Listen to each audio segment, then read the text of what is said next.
Hi everyone, today I'm going to show you how to make a countdown to Christmas blackboard using two of our spray paints from our paint line.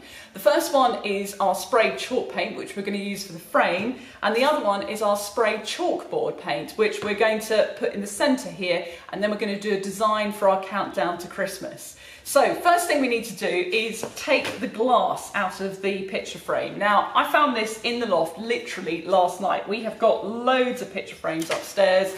Things that we no longer use, we don't hang so many pictures up in the house, and we've acquired a few more in time. So glass comes out, put that over there.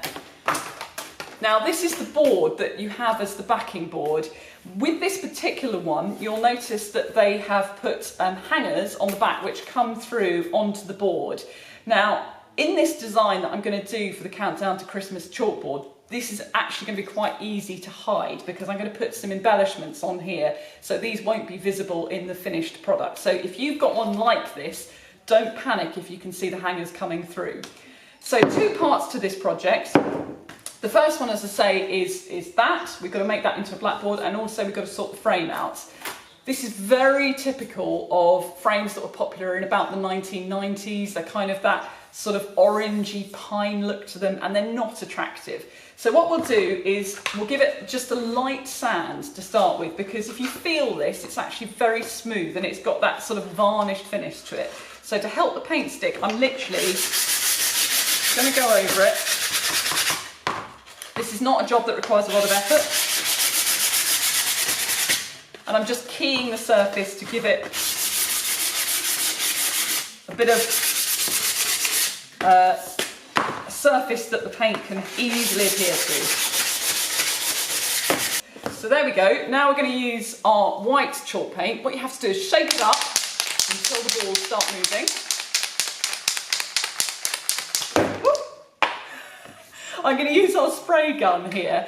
Now, these are really, really good. If you do a lot of spraying, what they enable you to do is to spray using the trigger motion instead of putting your finger down on top of it. If you're doing short spray projects, it won't bother you doing that. But if you do a lot of spraying, as I do, this is absolutely fantastic. It just makes it so much easier. Let's give this a go.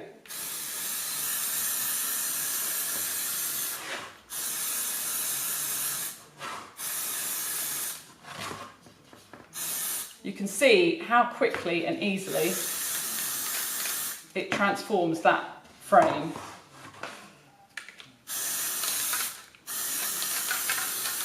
Now the key, if you're using chalk paint, is to ensure that you do light layers. It's very easy to get a little bit overexcited because, let's face it, spraying is fun, and to apply too much paint in one go. So you really have to just apply light layers. Don't worry about getting total coverage on that first layer, and let it dry, and then apply another layer to get the bits that you have missed. And don't overdo it. Don't hang around in the same spot spraying. So now we're going to do the back of the chalkboard, and I've put the spray gun on here just to show you it comes on and off very easily, and you just have to make sure that the nozzle lines up with the gap at the front of the spray gun. Give it a good shake. And that just mixes up all the paint inside of the can, and we're going to now spray this and turn it into a chalkboard, which is fun.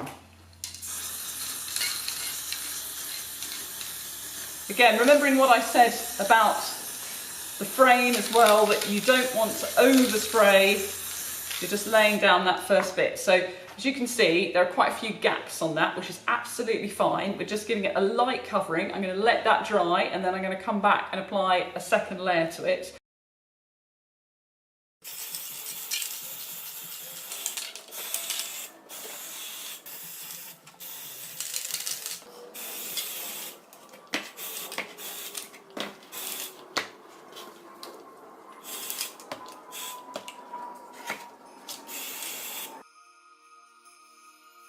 Doing the chalkboard art is easier than you might expect. Print out your lettering to fit your own individual chalkboard.